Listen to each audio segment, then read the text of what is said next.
Ahí vamos. Y entonces le voy a dar la bienvenida nuevamente a todos ustedes al encuentro de presentación del último libro de Nicolás Laferrière, La Ley del Aborto Comentada. Voy a entonces darle la palabra al doctor Alejandro Borda, quien es director de la editorial El Derecho, y que tendrá a cargo en el día de hoy la presentación del encuentro. Doctor, cuando quiera.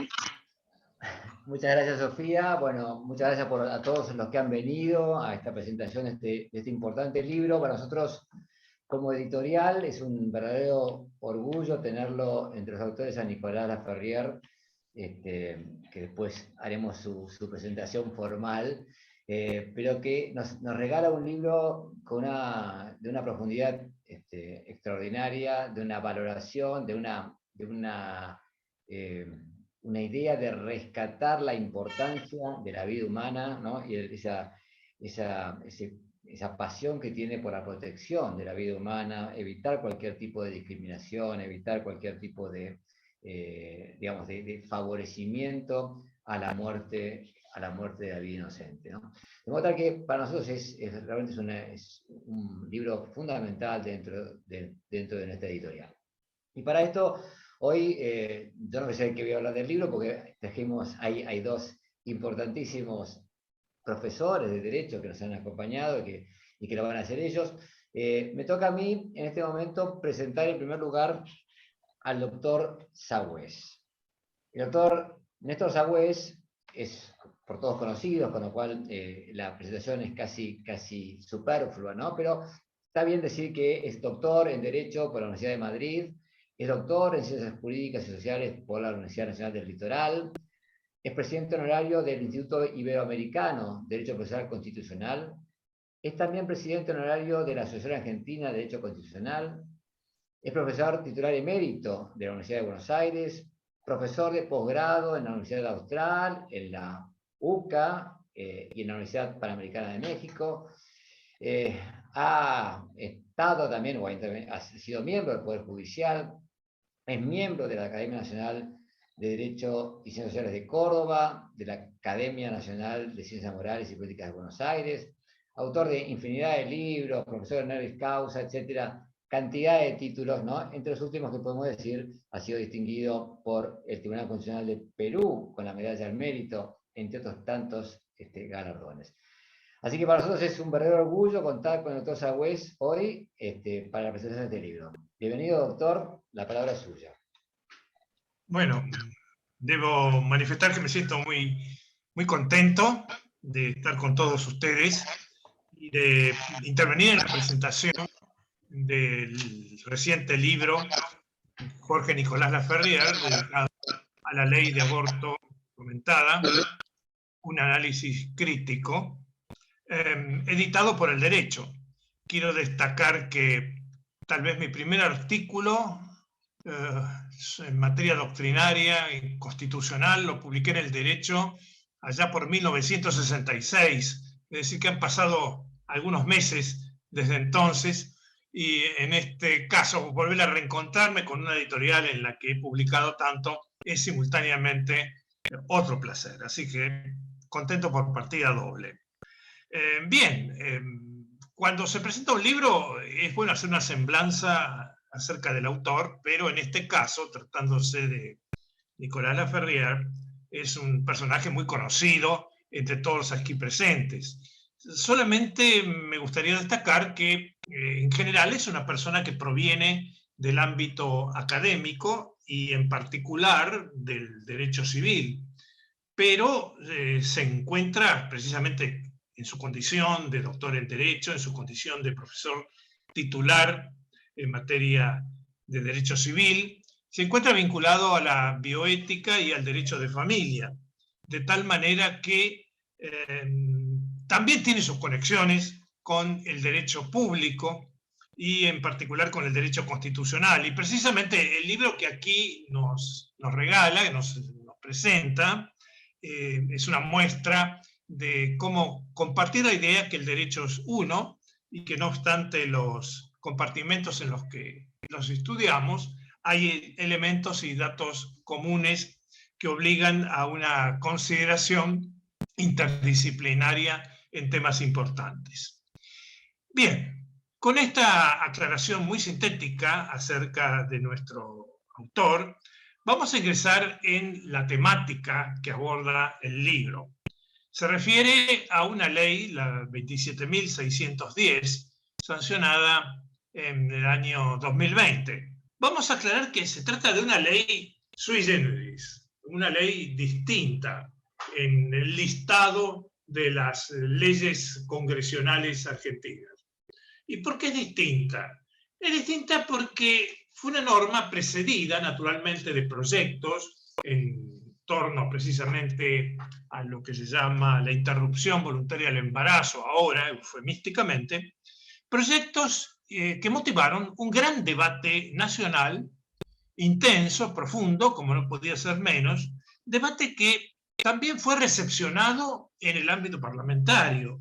Es decir, no es el único caso, pero sí fue el caso en que cuantitativamente más gente fue convocada por distintas comisiones de la Cámara de Diputados y de la Cámara de Senadores para ser escuchada. Además, los convocados pertenecieron, entre ellos estuve, y varios catedráticos de la Universidad Católica Argentina también.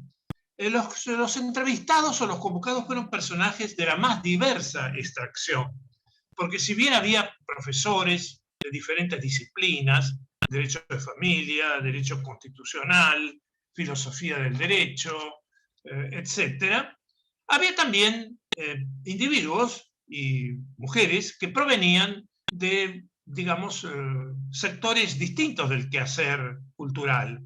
Así, inclusive personas no vinculadas estrictamente al derecho, provenientes del ámbito artístico, del ámbito teatral, filósofos, personajes conocidos, famosos, en diferentes ámbitos del quehacer humano. Y naturalmente una buena cantidad inclusive de médicos y hasta de representantes de asociaciones profesionales.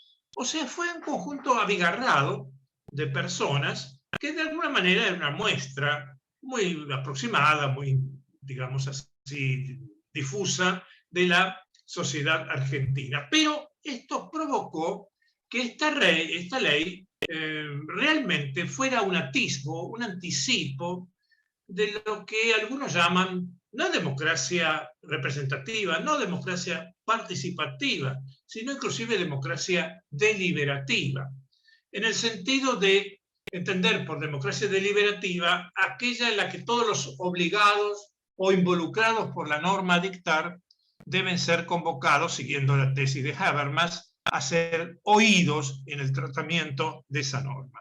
Constituyó una experiencia, como digo, no la única, pero la más relevante en su género, no siendo muy abundantes precisamente los ejemplos a los que hacemos referencia. Esto es un dato, digamos así, no homogenético, digno de tenerse en cuenta. Eso en cuanto a la forma en que se tramitó la ley. En cuanto al contenido de la norma, ya aquí entramos en un terreno cenagoso y decididamente no positivo. Es una norma que tiene dos grandes pecados. Es una norma inconstitucional y es una norma inconvencional. Y simultáneamente, en concurso real, dirían los penalistas, es una norma gravemente injusta. Es decir, es una norma ilegítima que desde una visión naturalista cuidadosa, más bien merecería calificarse como no derecho. ¿Por qué es una norma inconstitucional? Porque colisiona de manera evidente con preceptos y con lineamientos ideológicos claros de la Constitución. Es una norma que choca, repito, con un mensaje preambular donde se invoca a Dios como fuente de toda razón y justicia. Una norma que olvida que el artículo 75, inciso 24 de la Constitución dispone un régimen protectorio para las personas por nacer precisamente desde el embarazo. Estas son dos infracciones claras, dos infracciones muy evidentes, pero además choca con otras normas muy importantes, vigentes, que no han sido derogadas. Por ejemplo, choca con el artículo 19 del Código Civil cuando indica que la vida comienza desde la concepción. Es decir, suponer que una persona puede ser ultimada discrecionalmente por su progenitora, realmente se lleva muy, muy mal con un precepto que confiere al ultimado la condición de persona. Y también choca con la ley 23.849, que dispone precisamente que la persona desde la concepción y hasta los 18 años es jurídicamente, para el derecho argentino, niño. Es decir, choca con un precepto legal también en vigor, porque no ha sido derogado ni expresa ni implícitamente por la norma que estamos viendo, un precepto que reconoce al ultimable la condición precisamente de niño. Eso en cuanto, digamos, la confrontación de la ley 27.610, que por supuesto la Ferrier lo destaca cuidadosamente en su obra. Las confrontaciones siguen con el ámbito internacional de los derechos humanos, en particular con instrumentos como el artículo 4 de la Convención Americana sobre Derechos Humanos, o Pacto de San José de Costa Rica, donde indica que la vida comienza desde la concepción y merece ser protegida por la ley, y que además condena toda privación arbitraria de la vida. Y además colisiona con la Convención del Niño, aprobada por Naciones Unidas, cuyo preámbulo explícitamente menciona la necesidad de tutelar y proteger a la persona por nacer desde antes del nacimiento. Todo este manojo normativo, constitucional y convencional, fue despreciado en el curso del debate parlamentario por el movimiento abortista, que fue delgadamente mayoritario. Fue despreciado con escamoteos ideológicos, como decir que la invocación a Dios, fuente de toda razón y justicia, no debía tenerse en cuenta porque las leyes no deben apreciar sentimientos o perspectivas religiosas, o afirmar que la protección del menor durante el embarazo era simplemente una norma de previsión o de seguridad social, o sostener que la ley 23.849, cuando declara a alguien niño, se trata de una norma puramente interpretativa, como si la condición de norma interpretativa la devaluara, la descalificara y la convirtiera en norma sin eficacia. O sostener que la regla de la Convención Americana sobre Derechos Humanos, tuitiva de la vida, especialmente de las personas por nacer, como era en general, se trataba de un precepto fácilmente obviable o esquivable por el Estado si deseaba soberanamente implementar el aborto. O finalmente, entender que la clara prescripción de la Convención de Naciones Unidas sobre los Derechos del Niño en cuanto a tutelar a la persona por nacer desde antes del nacimiento, se trataba de una directriz que no obligaba a los estados. Todo esto pese a figurar, como digo, categóricamente en el preámbulo de la Convención. El drama, digamos, de la inconstitucionalidad y de la inconvencionalidad de esta ley culmina cuando el presidente, que se confiesa como católico, celebra la promulgación de este precepto que autoriza la ultimación, utiliza la eliminación, la ejecución de la persona por nacer sin dar motivo alguno por parte de la progenitora durante las primeras 14 semanas del embarazo, donde celebra esto en un acto público de promulgación transmitido por la prensa oral y por la prensa televisiva de este país. Y se trataba de un presidente que había jurado al asumir, invocando a Dios y los santos evangelios. En este escenario, claro está, de inconstitucionalidad y de inconvencionalidad, las críticas que formula este libro son desde luego certeras y definitorias. En resumen, la conclusión que se desprende de todo esto es que la ley no solamente es inconstitucional, no solamente es inconvencional, sino que además es una ley ilegítima, no es, como diría Santo Tomás de Aquino, lo que debiera ser un ordenamiento de la razón, y encubre una injusticia extrema porque pone la condición del sujeto por nacer, el sujeto más vulnerable, más débil que existe en la tierra, lo pone a merced de la voluntad discrecional y soberana de su madre. Todo esto, por supuesto, sin oír a la persona por nacer o a su representante o a algún defensor del mismo. El nasciturus, el feto, no figura, no aparece en el texto legal, es el gran ausente. El otro gran ausente es el eventual progenitor de la persona. Aparece solamente como voluntad decisiva y concluyente la decisión de la madre. En ese contexto, no dudaría en decir, siguiendo a Radbruch, que si la injusticia extrema no es derecho, y es el criterio del Tribunal Constitucional Federal alemán, la injusticia extrema no es derecho, esta ley, en puridad axiológica, tampoco es derecho. Se trata, por lo tanto, del análisis de un no derecho, de un análisis crítico, como acertadamente nos propone el autor. ¿Qué metodología ha seguido Jorge Laferrière con respecto a la ley 27.610? Ha ido a un enfoque que desde el vamos nos advierte que este libro de 220 páginas no es un tratado sobre el aborto en la Argentina. Es un texto, por el contrario, que cumple un rol fundamentalmente didáctico y pedagógico. En ese sentido, satisface acabadamente los fines propuestos. Su brevedad lo hace ágil, pero es un texto, como digo, breve, aunque muy denso, muy preciso, muy concreto, muy claro y además muy interesante. El autor propone un análisis exegético de la ley, es decir, artículo por artículo, inciso por inciso.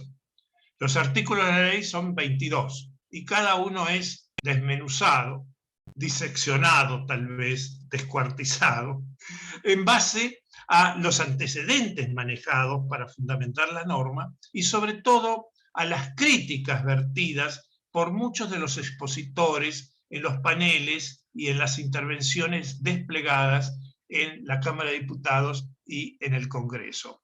Es decir, que el lector general, porque es un libro de acceso para un público amplio, no necesariamente erudito y especializado en derecho.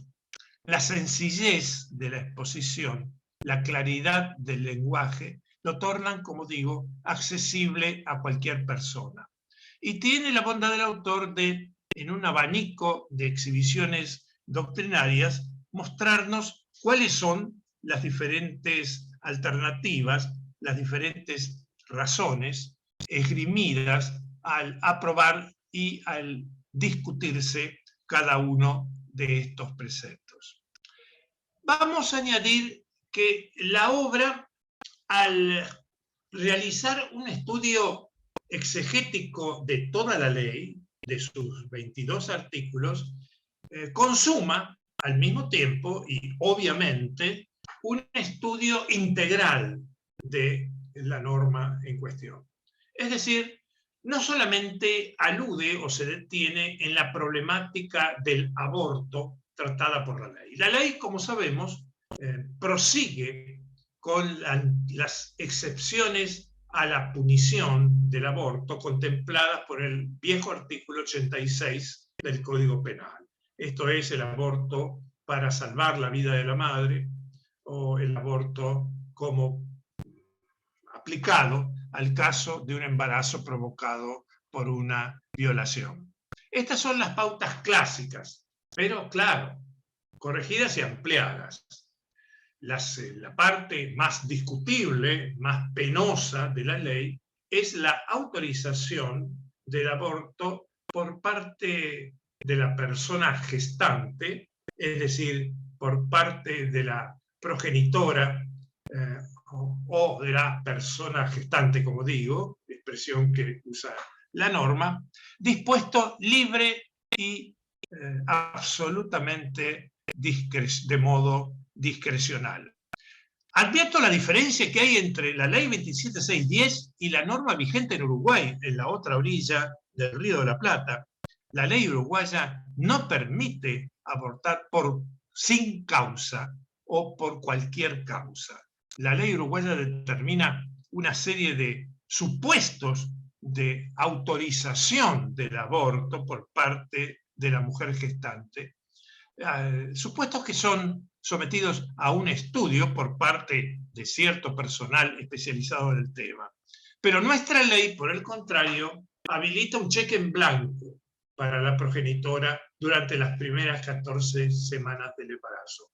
Puede abortar por lo que quiera y también por lo que no quiera. Esa discrecionalidad total que pone, como digo, en manos de la progenitora la vida del nasciturus es precisamente el punto cúspide en la crítica de la ilegitimidad de la ley que estamos comentando. Pero Laferrière, al realizar un enfoque completo de la ley 27.610, ha incursionado también en otros temas vitales en esta norma que complementan lo que ya hemos anticipado. Por ejemplo, el engarce de esta ley, que es de factura civilista, al ámbito del derecho penal. Engarce que se concreta en varios artículos de la norma, y no siempre de manera feliz, no siempre de manera eficaz. Aborda también el libro que comentamos, al realizar, insisto, un análisis integral de la ley 27.610, el difícil tema de la objeción de conciencia. La objeción de conciencia, como sabemos, es un derecho emergente. No figura de manera explícita en nuestra Constitución, que en este punto es de 1853. Es una Constitución museo. No obstante, esto no descalifica su alcurnia ni su calidad. Y nuestra jurisprudencia de la Corte Suprema ha exaltado, debidamente por cierto, a la objeción de conciencia como desarrollo de algunos derechos constitucionales expresos, como pueden ser la libertad de creencias, o la libertad religiosa, o en términos más amplios ya la libertad de conciencia. Lo que es evidente es cómo la cotización dada por vía pretoriana, por vía de evolución jurisprudencial, a un texto constitucional que originalmente no la contemplaba, dado que en 1853 la objeción de conciencia no figuraba en los textos constitucionales corrientes, pero esa alta cotización que ha hecho la Corte Suprema, sin embargo, es menoscabada por esta ley, que en realidad se trata de una ley represora de la objeción de conciencia, limitándola también al caso de la objeción de conciencia institucional y obligando algunas veces a los objetores de conciencia, sean los médicos actuantes, sean los sanatorios, clínicas o efectores sobre los cuales se reclama un aborto y que se niegan a realizarlo precisamente por la objeción de conciencia, el triste papel de derivarles hacia otro lugar donde efectivamente se realice el aborto discrecional planificado por la progenitora. Esto provoca el absurdo de que el objetor de conciencia deba convertirse en una especie de partícipe secundario del acto ahora lícito, anteriormente ilícito, del que no quiere participar, con lo cual esa condición de partícipe indirectamente lo obliga a actuar como una especie de cómplice legal del acto que por su conciencia él no desea realizar. Este es uno de los tantos puntos que también considera o se introduce Laferrière en el libro que estamos considerando. En resumen, diría que es un texto feliz es un texto oportuno, además es un texto necesario. No abundan entregas, publicaciones de la calidad y de la síntesis que ésta felizmente presenta. Reitero, es un documento concreto, es un documento útil, es un documento práctico, es un documento provechoso para el que quiere informarse y también muy conveniente para el que quiera opinar. Desde ya diría que se convierte en un material no solo conveniente, sino imprescindible para nuestras universidades y para todos aquellos movimientos que, con toda la razón del mundo, pretenden custodiar la vida humana frente al homicidio prenatal. Muchas gracias.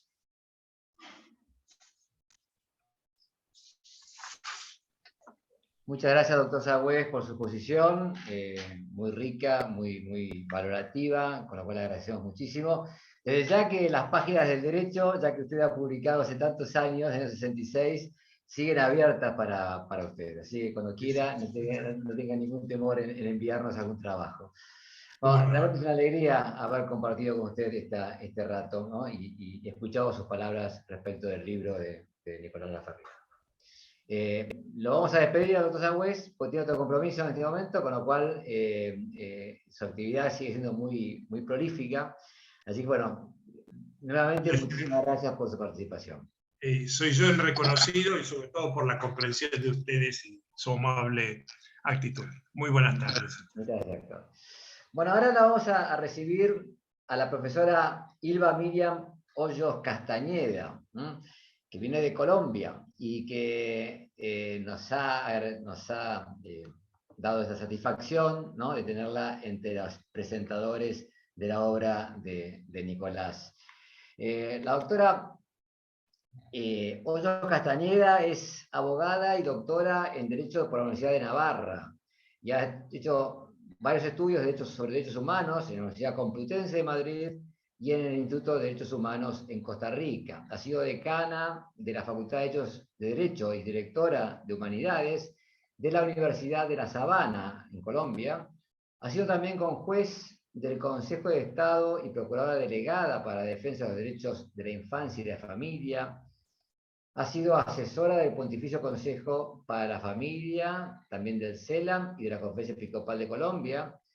Ha participado, esto es un dato para mí muy interesante, ha participado como laica experta en la 5ª Conferencia General del Episcopado Latinoamericano, realizado en Aparecida, Brasil, ¿no? Y también ha sido auditora en el primer Sínodo de la Familia en el Vaticano.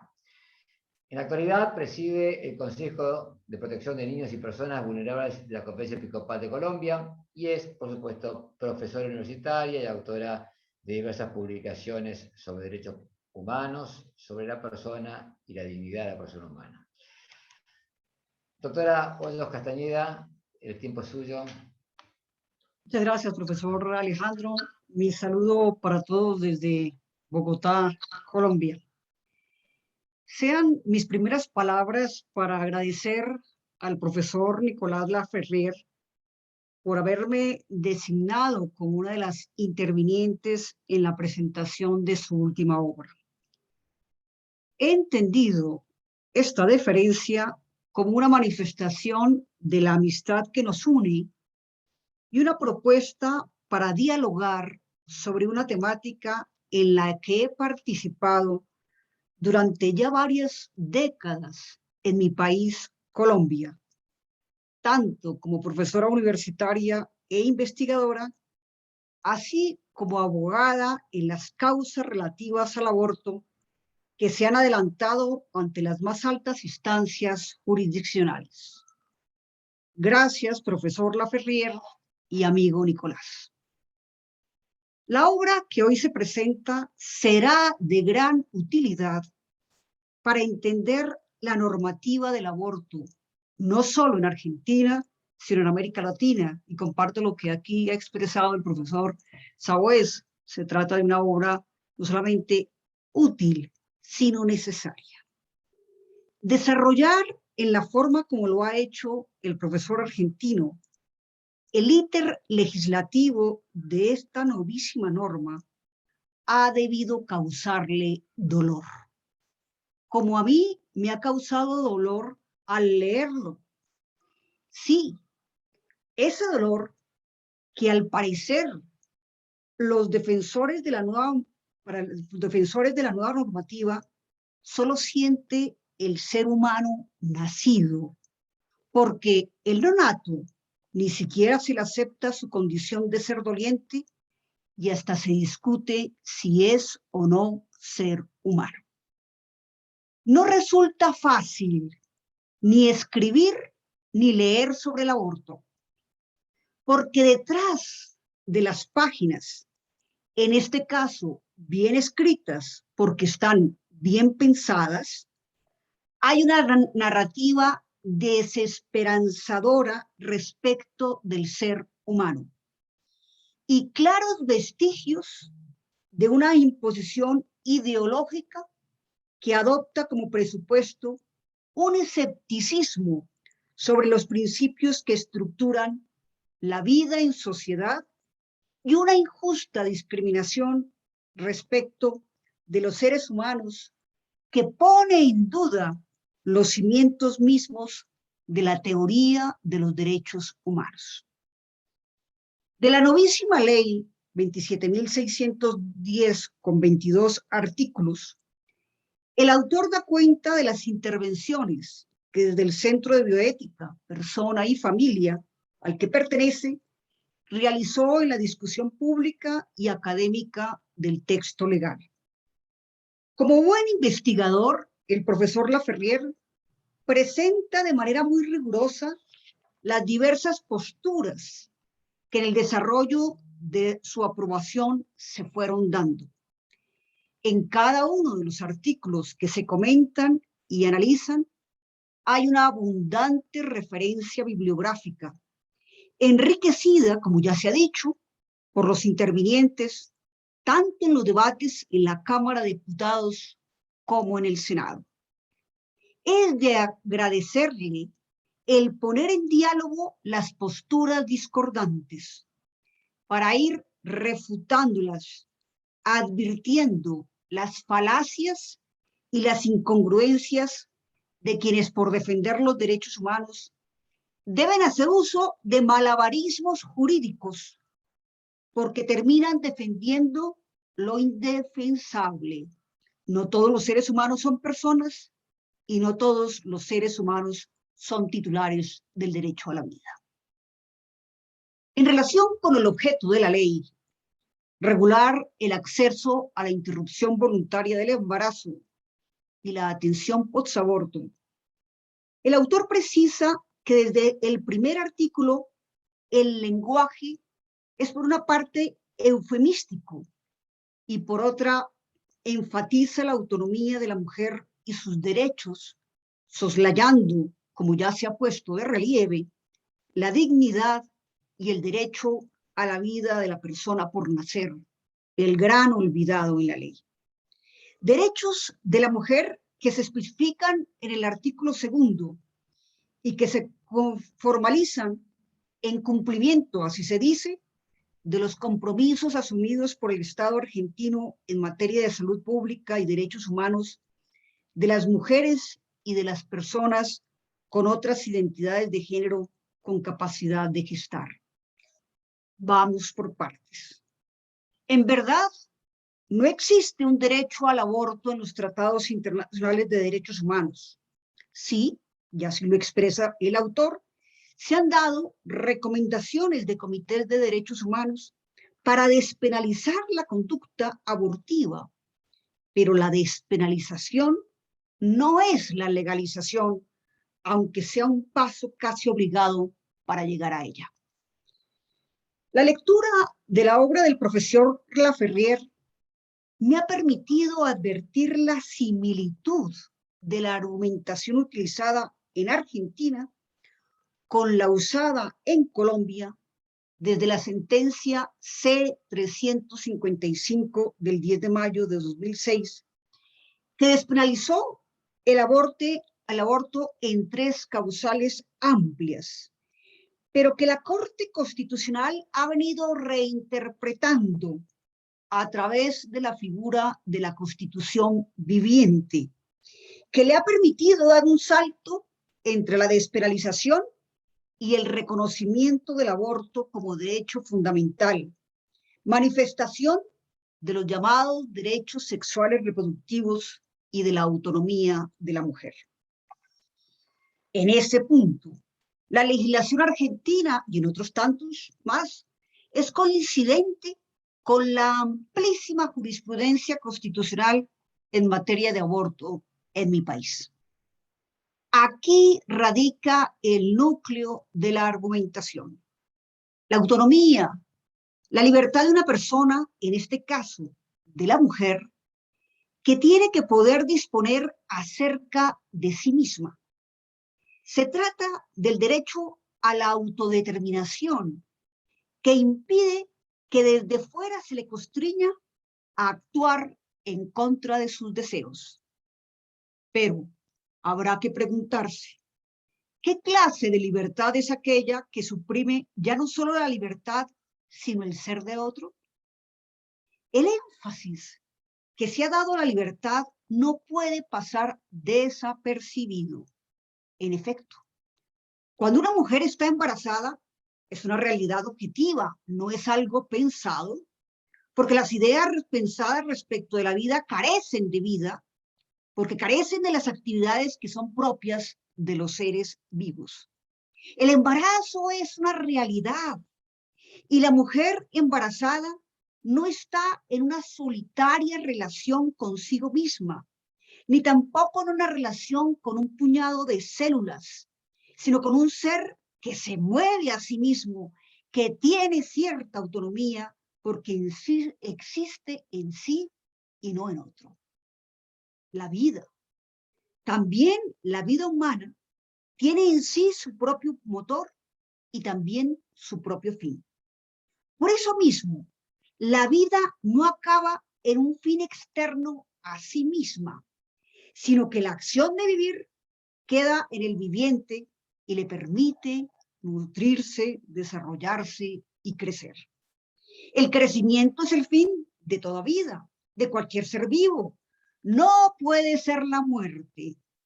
Si la vida es la actividad de estar viviendo, la vida intrauterina se predica del ser intrauterino que tiene una relación con su madre.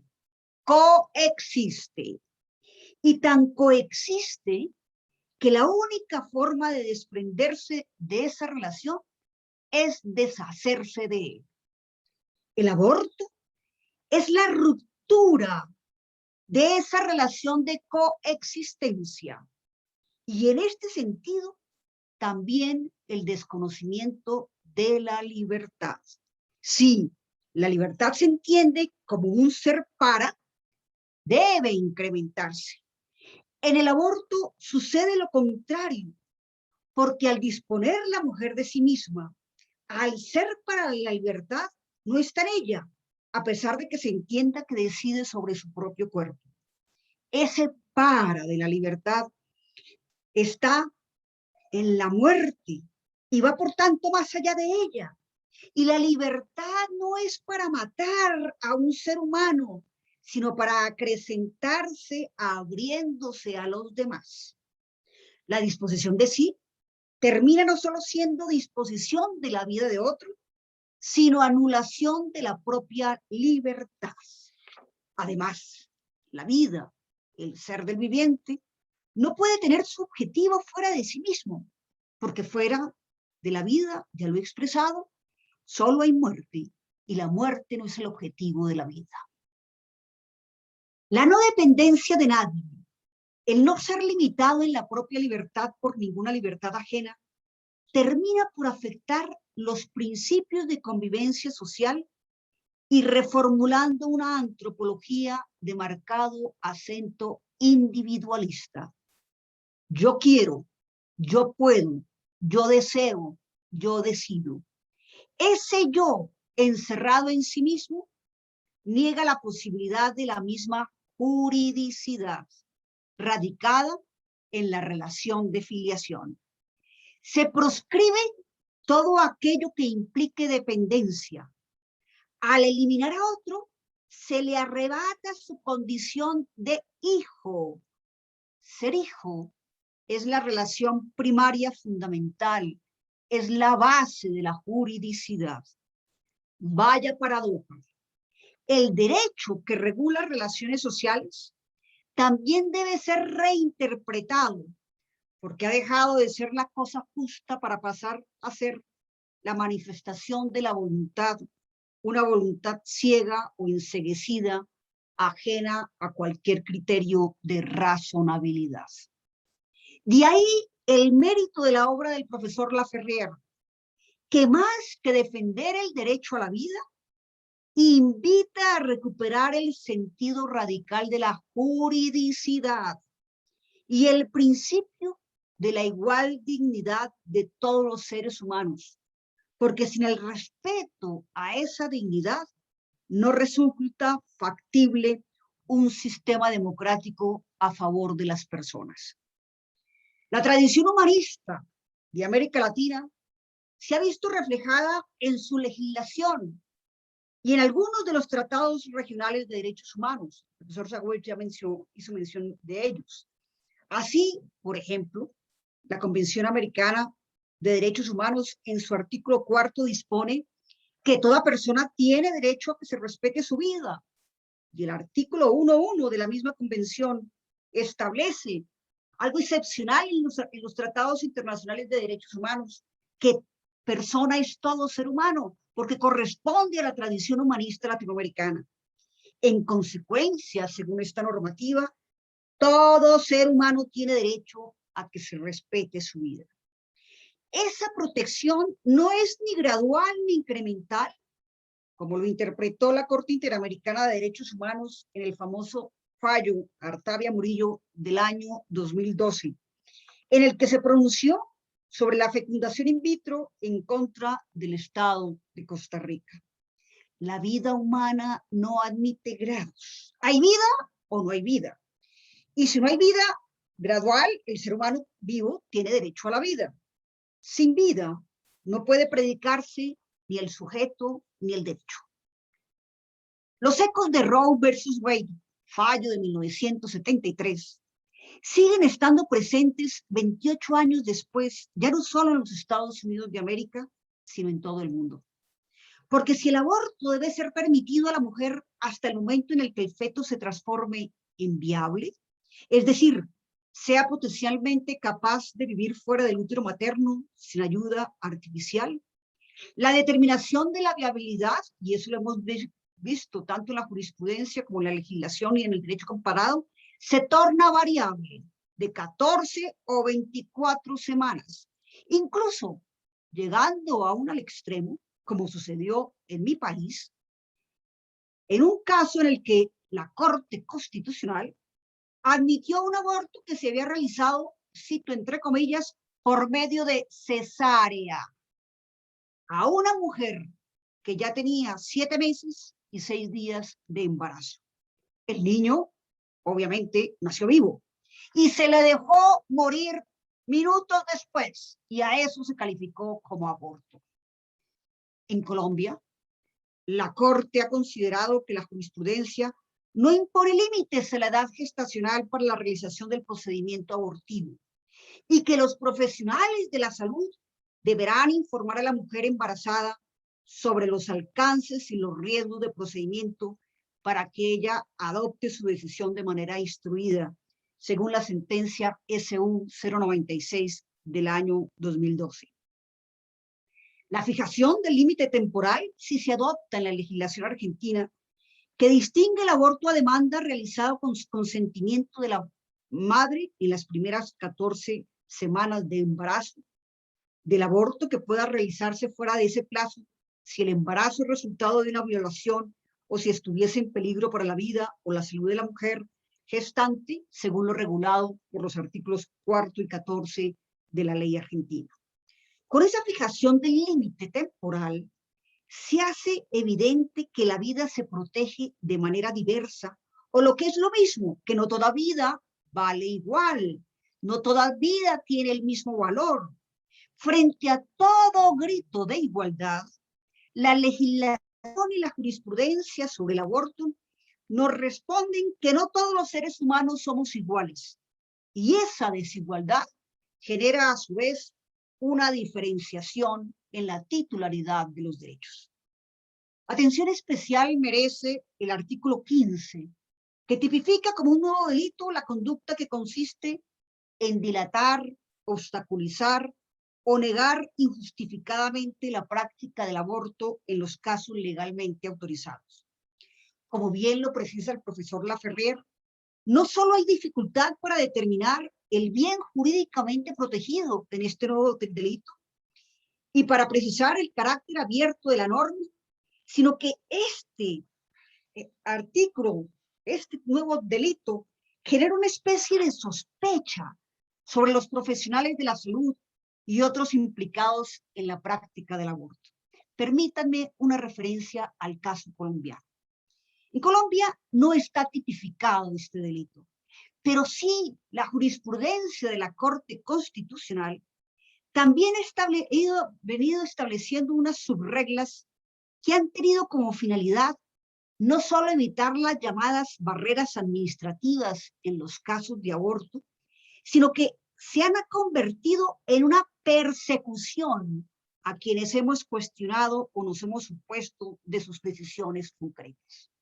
Pueden mencionarse como ejemplo las sentencias T209 de 2008, T946 de 2008, T389 de 2009.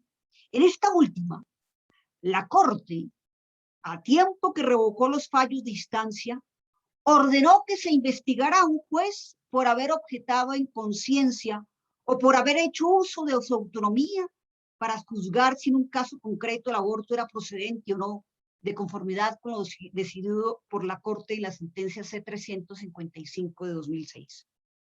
No solo ello, la Corte también ha ordenado la investigación de las entidades prestadoras de salud o de sus médicos por ejercer el derecho de libertad de conciencia o de su libertad de asociación o de empresa.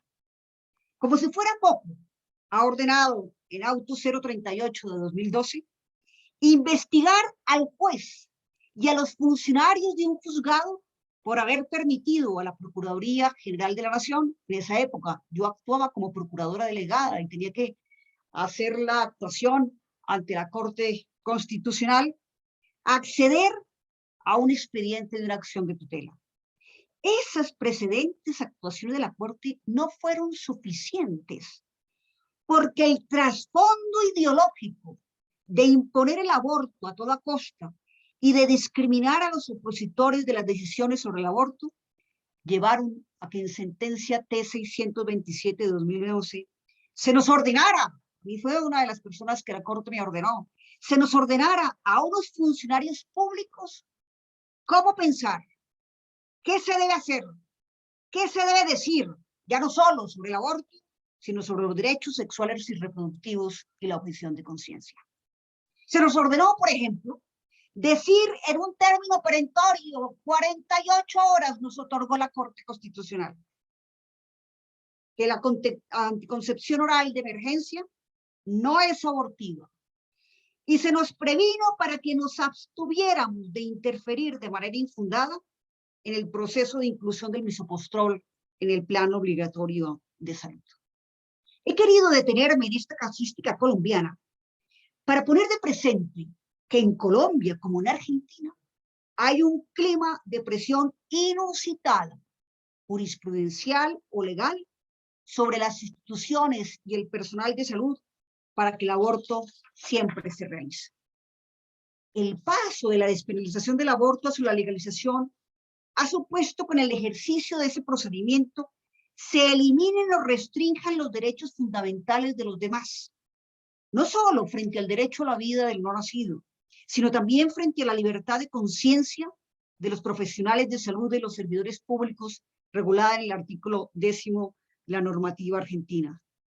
Tanto esta norma como la jurisprudencia constitucional colombiana adoptan una concepción conflictivista del derecho que conduce a negar los núcleos esenciales de los derechos humanos y a minusvalorar toda libertad que no sea la de la mujer al establecer sus reglas específicas para que la objeción de conciencia sea procedente en casos de aborto, las cuales resultan imposibles de ser cumplidas, partiendo de la tesis de que su práctica es una necesidad urgente e inaplazable de la mujer embarazada. Otras cuestiones polémicas ameritarían de mi parte un comentario más amplio, como por ejemplo el aborto en menores de edad, regulado en el artículo 8º. Razones de tiempo me impiden desarrollar esta temática. Basta con afirmar que también es acomodaticia la interpretación que se ha dado al principio del interés superior del niño, como supuesto de ese derecho de la niña embarazada a abortar. Decía al inicio de mi intervención que la lectura del profesor Laferrière me ha causado dolor por la temática que subyace, la muerte injustificada de seres humanos, que también ha sido una muerte anunciada del derecho y de los derechos humanos. Pero también tengo que decir que su lectura ha engendrado en mí esperanza y ha ratificado mi convicción de que no podemos permanecer silenciosos frente a esa orquestada manipulación del orden jurídico. Finalizo felicitando a mi amigo Nicolás por la enjundia del trabajo realizado, por la entereza de dejar constancias históricas de lo que supone para el derecho argentino y latinoamericano esta ley número 27.610. Tú eres un jurista, querido Nicolás, y un humanista que seguirá enarbolando la dignidad de todo ser humano. Gracias por tu obra, por tu servicio, por invitarnos a repensar la razón de ser del derecho. Nos queda un largo camino por recorrer. No estás solo, y aunque seamos pocos, estamos llamados a seguir siendo promotores de la vida y del respeto irrestricto a todo ser humano. Permíteme, ya para finalizar, amigo Nicolás, hacerte una invitación. Coordinemos una obra conjunta que recoja la normativa sobre el aborto en América Latina o las decisiones judiciales más relevantes. Esta será una forma de responder a nuestros contradictores, de hacer sentir nuestra voz doliente y de dar razón de nuestra esperanza. Muchas gracias. Profesora Hoyos Castañeda, yo le agradezco profundamente su exposición tan rica en matices, con tanta profundidad, no solamente profundidad, sino con una pasión contagiosa, ¿no? Que es, me pareció extraordinario. La verdad que celebro la buena idea de Nicolás de haberla traído como presentadora de su libro, porque nos ha motivado una reflexión muy grande sobre un tema, sobre un tema, por supuesto, que es nuclear en la vida humana, pero además de esto, esta circunstancia de poder transmitir lo que vive en Colombia, las consecuencias que se están viendo allá a través de la jurisprudencia, con fallos verdaderamente alarmantes, ¿no? Como los que relató usted, el que más destaco es este pseudo aborto, ¿no? De una persona con un embarazo de 7 meses obtenido por cesárea, ¿no? Esto es terrible. Bueno, estas son las cuestiones que también nos tocan a nosotros en Argentina, ¿no? En cualquier momento van a aparecer también cuestiones como esta. Así que yo le agradezco profundamente, profesora, por su exposición tan rica, tan apasionada, que entusiasma, ¿no? Entusiasma porque motiva a seguir trabajando en esto. Desde luego que también a usted las páginas de derecho están abiertas para sus colaboraciones, cuando usted quiera, siempre será bienvenida. Bueno, dicho esto, me toca ahora pasar a presentar al profesor Laferrière, ¿no? Es una alegría enorme poder presentar un libro de Nicolás y que ha sido publicado en esta editorial, por todo lo que lo que él produce, por todo lo que es él, ¿no? como persona, con lo cual para mí es un motivo enorme de satisfacción.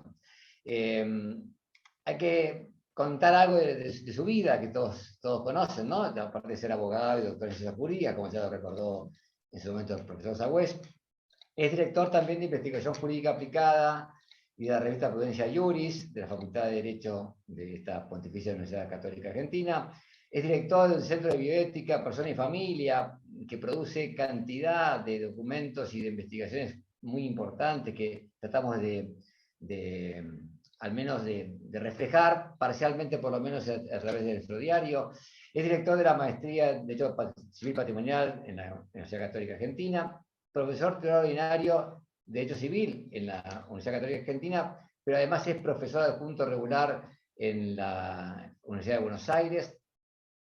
Es además profesor de la Maestría de Ética Biomédica, etc. Cantidad de títulos. Es actualmente, recientemente, miembro de la Academia del Plata, con lo cual, digamos, tenemos una posibilidad riquísima en antecedentes y en valía. Antes de presentarlo, de darle la palabra al profesor Laferrière, quiero agradecer a todos ustedes los que han estado aquí, ¿no? Cantidad de personas que podemos ir viendo, muchos se nos escapan, pero bueno, no quiero dejar de agradecer la presencia de el decano de la Facultad de Derecho de la Universidad Católica Argentina, el profesor Garat, también está el director de la carrera de la Facultad de Derecho, el profesor Herrera, y hay también otros miembros más de otros, tanto el director de posgrado, el doctor Costa Aguilar, el director de doctorado, el doctor Muñiz, el secretario académico, perdón, el rector Mubilía, el secretario académico, el doctor Muñiz, y tantos más que bueno, vamos viendo así en estas pantallas chiquitas que nos toca mirar. Nicolás, el tiempo es tuyo, para vos y para lo que necesites decirnos. Muchas gracias, Alejandro. Realmente estoy muy agradecido y emocionado de poder estar aquí con todos ustedes, muchísimos amigos presentes aquí. En primer lugar, quisiera decir, como me dijo un amigo de la Asociación Prodesi, es un libro que uno quisiera no haber escrito, no haber tenido necesidad de escribir. Es presentar un libro que comenta una ley injusta, inconstitucional de nuestro país y que nos duele, como decían tanto el profesor Sagüez como la profesora Hoyos. Pero bueno, aquí estamos, surgió como una iniciativa para ofrecer un servicio al término del debate y aquí estamos comentando el libro. En estas palabras muy sencillas quiero agradecer ante todo, en primer lugar, a los profesores Sagüez y Hoyos. Realmente a mí me honra muchísimo que ellos hayan aceptado esta invitación, la hondura de sus palabras, la profundidad de sus palabras. Yo siempre me defino como un profesor de Derecho Civil y cuando escucho a los constitucionalistas, como el doctor Sagüez, cuando escucho a los filósofos, como la profesora Hoyos, soy más consciente de mis límites y más me reafirmo como profesor de Derecho Civil. Gracias especialmente al doctor Sagüez, porque para mí su reflexión y este apoyo y estas consideraciones constitucionales son muy valiosas. Muchos de los temas aquí hablados, escritos en este libro, los he conversado con profesores de constitucional, por supuesto, incluyendo a nuestro decano, pero realmente de una persona con la autoridad del doctor Sagüez, que ratifica muchas de las expresiones del libro, a mí realmente me honra y me quisiera agradecer mucho esto y bueno, me confirma en un camino que quizás tímidamente del derecho civil me animo a recorrer. Y respecto a la profesora Hoyos, qué decir, es una oradora extraordinaria, conmovedora. Gracias, Silva, querida Ilva. Tantos años caminamos ya en estas materias, son muchos años de camino, y bueno, y tu compromiso eclesial, tu compromiso público, además, tu prestigio ganado, la solvencia intelectual, la autoridad que has construido en Colombia como referente de los derechos de los niños de manera indiscutida a través de tu tarea como procuradora y de la tarea intelectual, realmente a mí me honra que estés aquí, y la profundidad de tus palabras, como decía recién el querido Alejandro, conmueven, así que gracias. Y me hacen reflexionar también sobre esta obra, y me hacen tomar dimensión y aclararle a todo el mundo que esta es una obra más de cabotaje, no llega a las honduras filosóficas que nos propone la doctora Hoyos. Yo transito el camino más bien de muchos debates que estuvieron centrados en el derecho positivo argentino.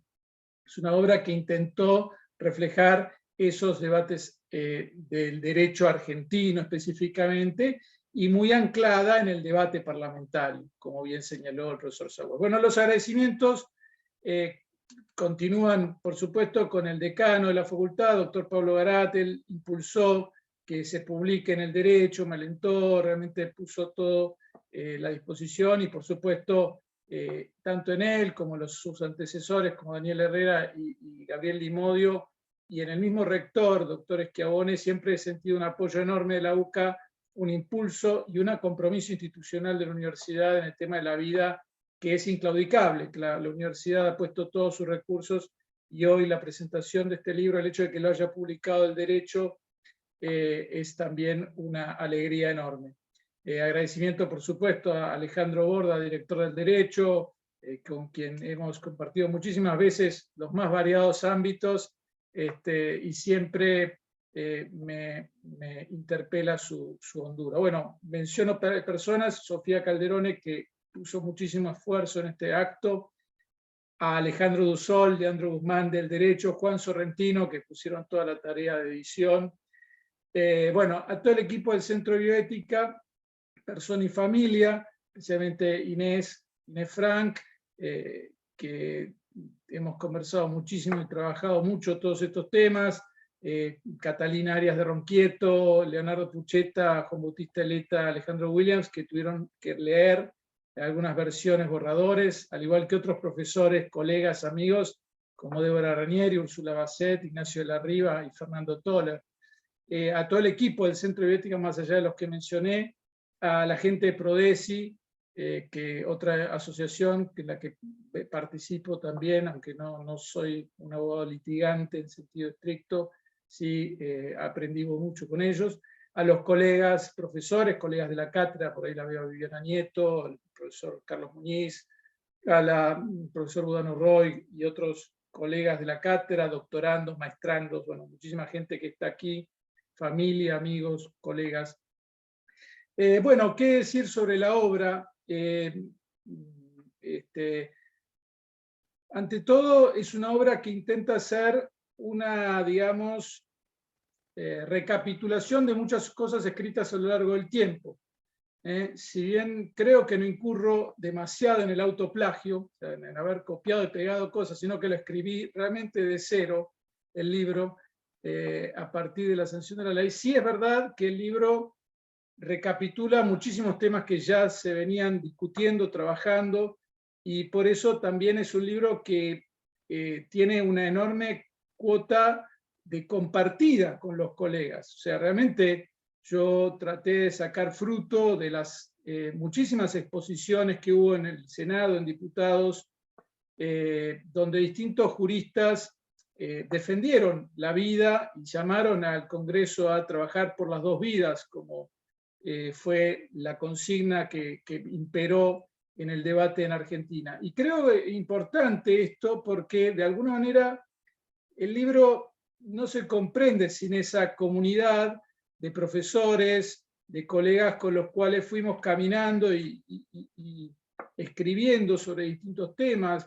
He tratado de reflejarlos a todos, por allí me quedó alguien sin mencionar, por ejemplo, la vi por allí a María Marta Didier, que injustamente no la mencioné en el capítulo de objeción de conciencia, y probablemente sea la persona, junto con Juan Navarro, que más sepa de objeción de conciencia. Pero en todo caso, trató de ser un libro que expresa ese conocimiento de una comunidad de abogados que durante muchos años sostuvieron y sostienen esta necesidad y esta justicia de defender a la persona humana desde el momento mismo de la concepción. En este sentido, la obra entonces es, por así decirlo, un esfuerzo de sistematización de un conocimiento que yo intenté volcar, intenté ofrecerlo, traducirlo en términos didácticos, en términos quizás más claros, pero muchas de las ideas no son mías, sino que estoy justamente expresando toda esta riqueza del conocimiento compartido, del saber compartido en el camino común de la defensa de la vida y del derecho. En segundo lugar, el libro también intenta hacer una cristalización de muchos boletines y esfuerzos que hicimos desde el Centro de Bioética y de la Universidad Católica también, de clarificación de distintos problemas realmente técnicos que presentaba el debate del aborto. Y bueno, en su forma, en la opción hecha de haber seguido exegéticamente la ley, artículo por artículo, espero que puedan encontrar como un libro de referencia. Es decir, bueno, quien está estudiando de pronto la objeción de conciencia puede ir al capítulo de objeción de conciencia y profundizar allí algunos comentarios, o quien está estudiando el problema del consentimiento de personas menores de edad pueda ir a esa parte y encontrar allí referencias y también algunas líneas, pero indudablemente cada uno de esos temas merecería muchísimas más consideraciones y profundizaciones, incluso jurídicas, por supuesto. O sea, realmente es muchísimo lo que se ha escrito y lo que se puede todavía decir sobre esta ley injusta. Yo creo que la obra intenta ofrecer un punto de referencia, una sistematización ordenada de cuestiones conocidas.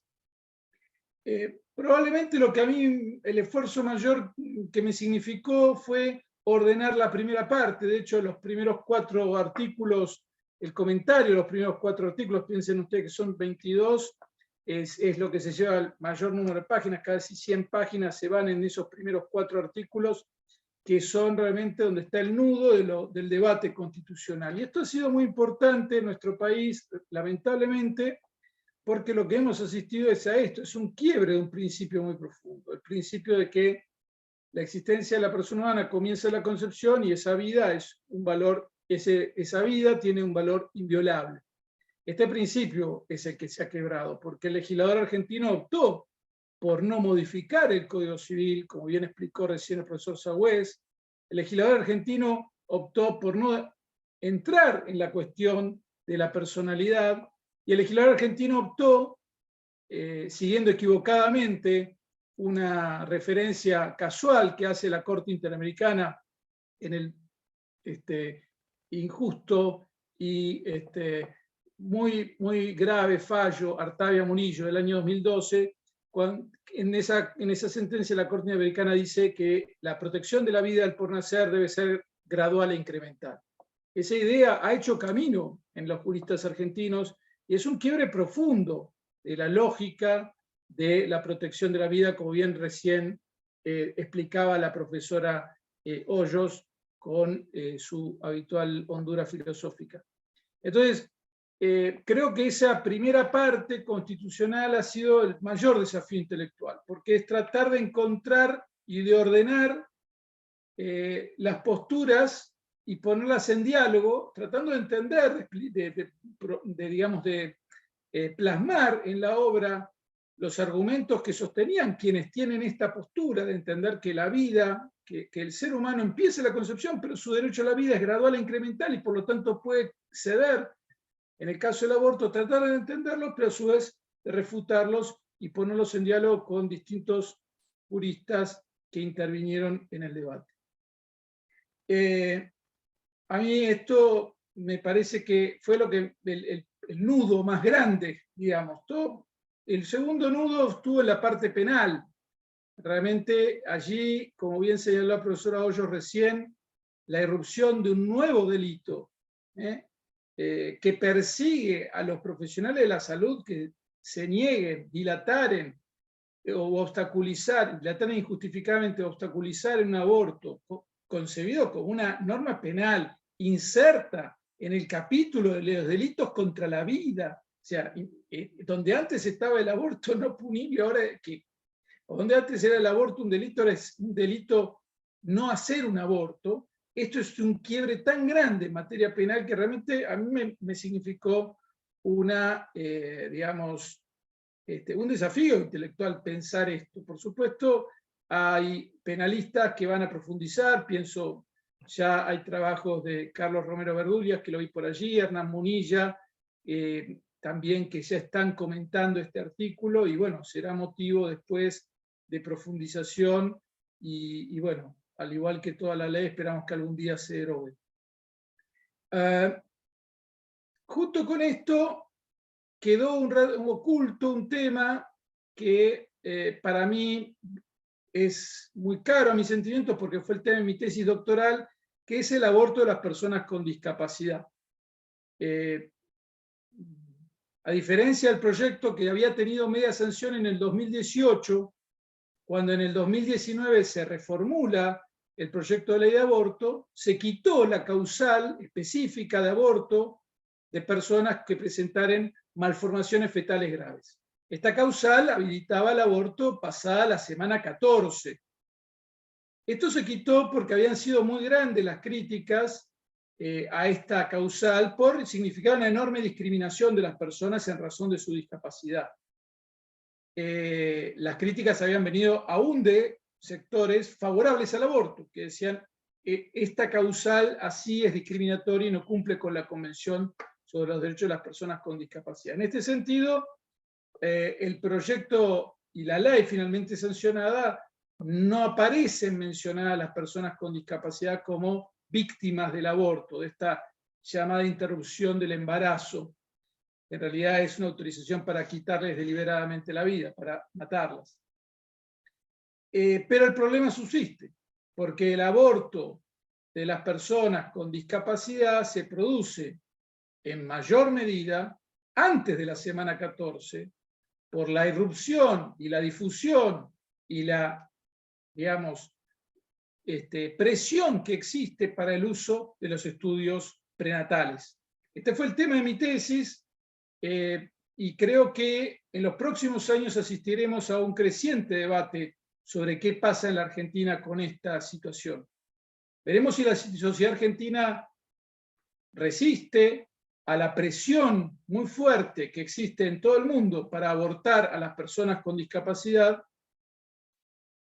o si, como se configura en distintos lugares del mundo, terminan siendo abortadas cerca del 90% de las personas con discapacidad, en lo que es una discriminación enormemente injusta. Este tema está latente, no ha sido motivo de nuevos pronunciamientos o debates, no sabemos las estadísticas, es difícil saber las estadísticas, llevará mucho tiempo saber esto, pero es un tema que a mí me conmueve, me siento muy cercano a las personas con discapacidad, he trabajado mano a mano con distintas organizaciones, he estudiado el tema, y realmente pensar que en nuestro país haya hoy personas que consideren el aborto porque se les está ofreciendo estudios hacia la semana 10 o 11, porque sale un resultado de un estudio prenatal negativo, que resulta adverso a las expectativas de esa persona, me genera una profunda dolor, y me gustaría que esto no ocurriera, ¿no? Como por supuesto ningún aborto, pero especialmente esta discriminación sistemática, porque además golpea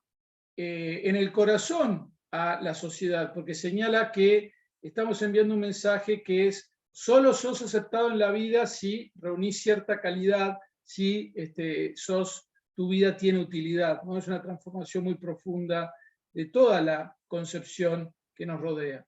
En el libro traté de dejarlo expresado, esta preocupación, que no emerge abiertamente, porque la ley parece neutra, y bueno, y veremos si con el paso del tiempo esa neutralidad realmente es así. Y bueno, y lo último que quisiera decir para cerrar y no extenderme más es que a lo largo de todos estos años, desde que empecé a entrar en los temas de la bioética, sí he vivido una profunda transformación, sobre todo en los últimos, yo diría, 10 años. Yo creo que el fallo FAL de la Corte Suprema marcó un quiebre cuando la Corte Suprema por primera vez dijo, sí, hay vida, pero esa vida no tiene una protección absoluta y autorizamos un aborto. Legalizamos el aborto con la amplitud con que lo hizo el fallo FAL. El fallo FAL realmente es la cuña que se metió en el ordenamiento jurídico argentino y que lo partió y que abrió el camino para lo que finalmente fue esta ley.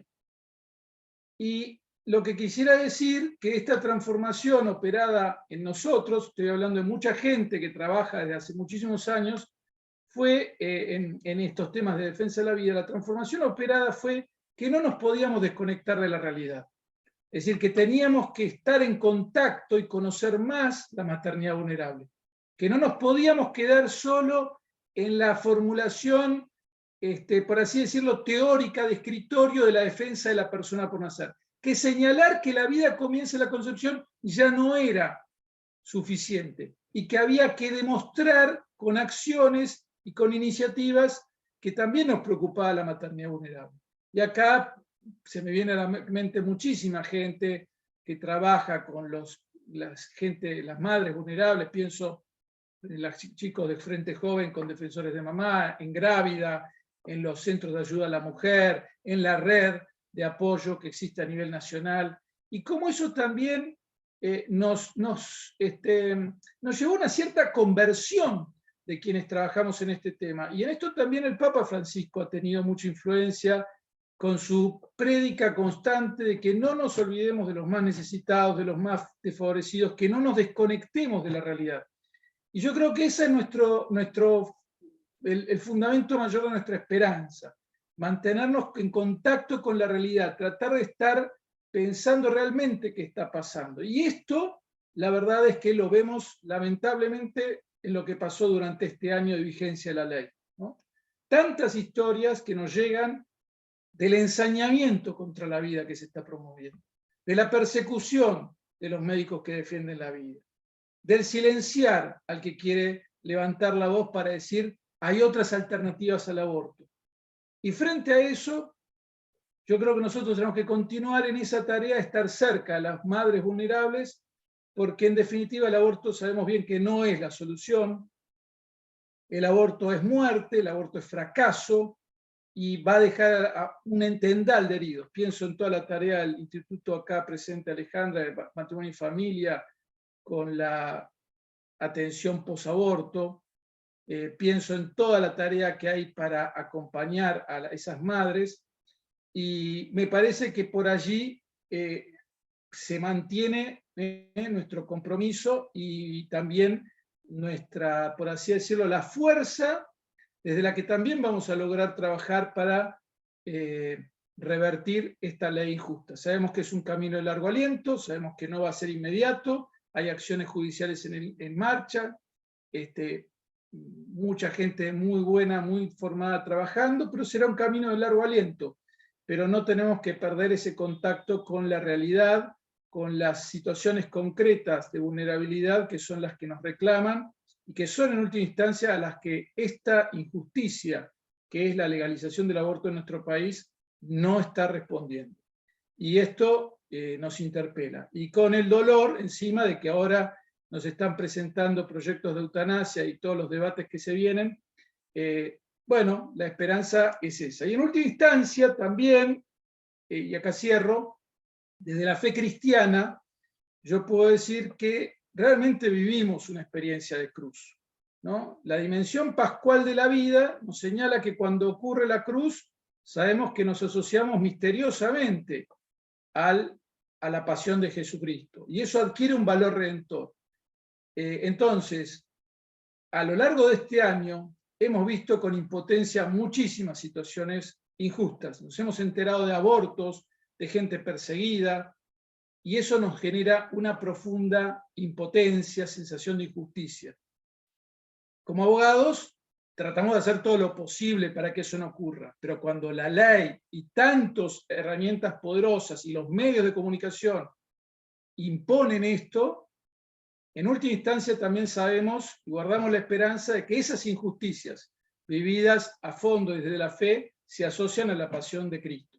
Y las podemos ofrecer por los que están confundidos, por los que están equivocados, por tantos legisladores que votaron en contra de la vida, en contra de las convicciones sobre las que juraron, y también las podemos ofrecer por los niños que han partido, fruto víctimas del aborto, por las madres que cometieron estos crímenes y que seguramente están enormemente confundidas en su conciencia. Y bueno, y eso nos ofrece esperanza y nos ofrece motivos para seguir trabajando, porque sabemos que la fe es, en definitiva, la esperanza de la certeza de las cosas que esperamos, los bienes que se esperan, y en eso consiste también lo que nos sostiene en este camino, ¿no? No somos gente que trabaja para construir el mundo perfecto aquí, sabemos que aquí siempre vamos a tener que sufrir el camino de la cruz, pero bueno, como dice el Señor, el que persevera hasta el fin se salvará, ahí está puesta nuestra esperanza. Gracias entonces de nuevo a todos los presentes y bueno, por haber acompañado en este acto, y muchísimas gracias al Derecho por toda la organización de esta presentación.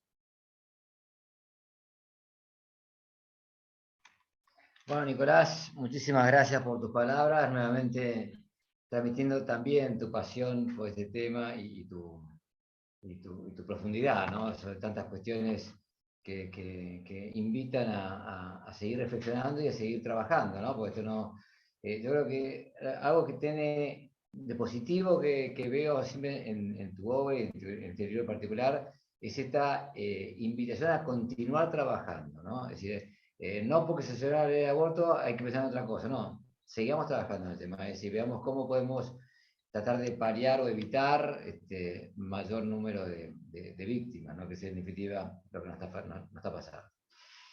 Así que bueno, nuevamente mi agradecimiento por haber ofrecido y permitido a nosotros publicar esta obra magnífica en nuestra editorial, con todo lo que ya tiene, con todo su contenido, con todo su carácter pedagógico, como decía Sagüez en el comienzo, ¿no? Porque esto también es importante, ¿no? Cómo está estructurada la obra, más allá de que es una ley, un comentario exegético, existe resúmenes de la ley, valoraciones de la ley, lo cual es muy interesante para el lector que llega allí y ya tiene de movida un panorama resumido, pero importante del contenido de esta ley.